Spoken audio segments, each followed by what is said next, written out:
तो हम last class में पढ़े थे, लेडजर के 2 क्वेश्चंस पढ़े थे, फर्स्ट और सेकंड। तो आज की क्लास में हम लेडजर का थर्ड क्वेश्चन पढ़ने वाले हैं। ठीक है, ये हो गया डेट, इसका लेडजर का प्रोफार्मा हो गया डेट, यहाँ पे दिया, यहाँ पे सीआर, जो जिसका फंड प्रिपेयर करेगा उसका नाम लिख देना, date particular JF amount, date particular JF amount. जब ठीक है, चलिए क्वेश्चन स्टार्ट करते हैं। यहाँ पर अपने क्या बोला, 2019 बोला, तो ईयर दो जगह सेम रहता है, ईयर और month.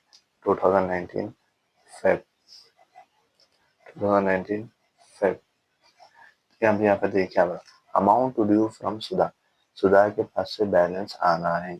Amount to due from बोला मतलब उसके पास से पैसा आना है, तो अपना वो बैलेंस है, ओपनिंग बैलेंस है, डेट देना। जब भी ओपनिंग बैलेंस है तो टू बैलेंस ब्रॉट डाउन लिखना, बैलेंस ब्रॉट डाउन मतलब ओपनिंग बैलेंस को बोलते हैं। ठीक है, बैलेंस ड्यू फ्रॉम मतलब सुधा के पास से बैलेंस आना है बोल के डेबिट साइड लिख दी। अब यहाँ पे देखिए, गुड्स सोल्ड टू सुधा, सुधा को क्या करे, गुड्स सोल्ड कर दिया बोल के बता रहे, गुड्स सोल्ड टू सुधा, सुधा को गुड्स सोल्ड कर दी। अब मेरे को ये बोलो, सुधा रिसीवर है या गिवर है सुधा के लिए बोले।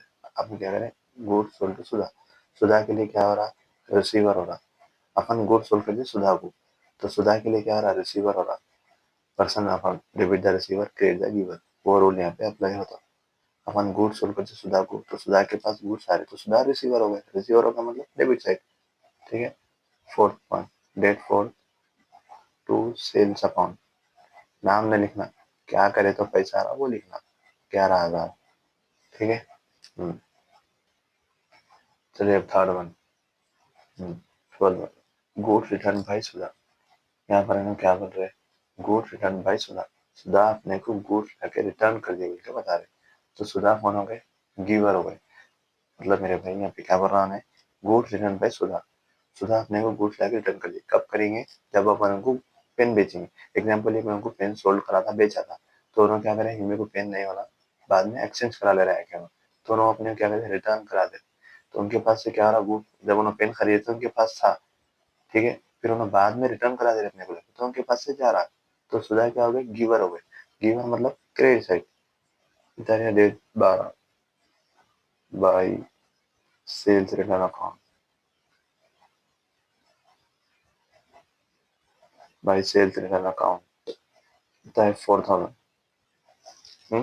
फिर next one, cash received from Sudha, Sudha के पास से कैश रिसीव्ड कर रहे बोल के बता रहे, cash receive from Sudha, Sudha के पास से कौन रिसीव कर रहे, अपन रिसीव कर रहे। तो सुधा के पॉइंट ऑफ व्यू से देखो आप, जब अपन सुधा के पास से पैसा ले रहे, तो सुधा के पास से पैसा आ रहा जा रहा, तो सुधा के पास से पैसा जा रहा, सुधा इज ए गिवर, तो किधर लिखा, credit side, 16 by cash account. Person का नाम नहीं आता लेडजर में, अमाउंट कहाँ से आ रहा कहाँ से जा रहा वो लिखते बस। उसके बाद received check from Sudha, Sudha के पास से आप चेक रिसीव्ड कर रहे, तो सेम यहाँ पे क्या बोला, अभी कैश बोला, यहाँ पे रिसीव चेक बोला, चेक बोला मतलब बैंक लिखना। आप क्या करें, सुधा के पास से पैसे रिसीव करें बैंक के थ्रू, तो सुधा के पास से पैसा जा रहा, सुधा इज ए गिवर, गिवर मतलब credit side, 22 days by bank account. How much amount, 6,000। अब यहाँ पर क्या बोला, यहाँ पर इंटरेस्ट पूरे हो गए। यहाँ पर 28 में लास्ट डेट में बोला कि सुधा के अकाउंट को क्या करे, सेटल कर दिए, क्लोज कर दिए, 10% डिस्काउंट देके मिलके बता दे। ठीक है, तो सबसे पहले अपन क्या करते हैं, लेडजर अकाउंट के जब इंटरेस्ट खत्म हो जाएंगे, तो यहाँ पर डीआर का और सीआर का टोटल करेंगे। ठीक है, दो बैलेंसों को टैली करेंगे, टोटल करेंगे दोनों बैलेंस का, कौन सा साइन बढ़ के आ रहा, कम आ रहा। ठीक है, उसके बाद में ये करेंगे ये एंट्री। अब मैं यहाँ पर दोनों का टोटल कर लिया, डेबिट का टोटल 19,000 आ रहा, क्रेडिट का टोटल 13,000 आ रहा। तो मैं यहाँ पर क्या करा, दोनों को बैलेंसिंग फिगर कर लिया, बैलेंस कर लिया दोनों का।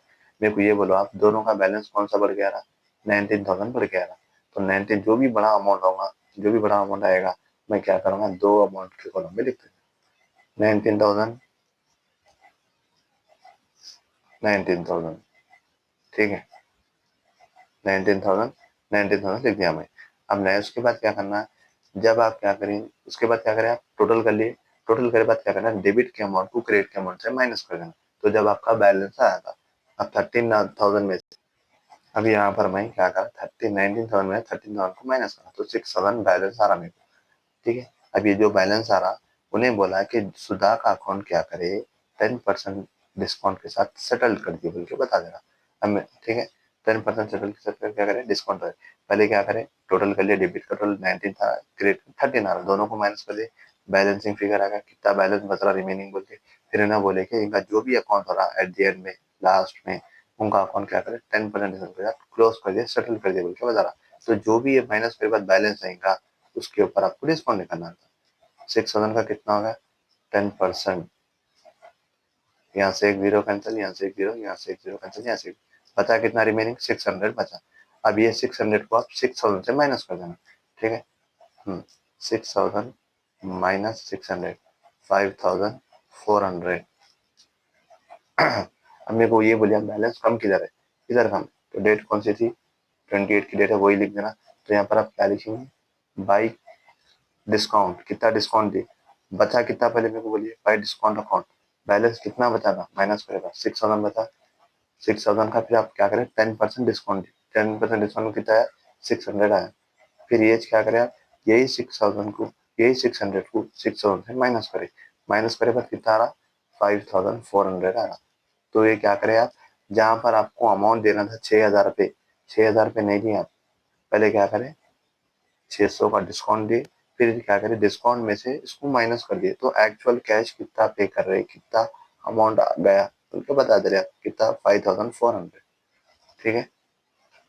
लेडजर अकाउंट सेम ऐसे ही आता है एग्जाम्स में, सेम डिस्काउंट का आता, बहुत सिंपल है, कुछ भी नहीं है। बस जिसका अकाउंट बना है उसको पॉइंट ऑफ व्यू से देखना है, उसको वो रूल को अप्लाई करते जाना है, बस।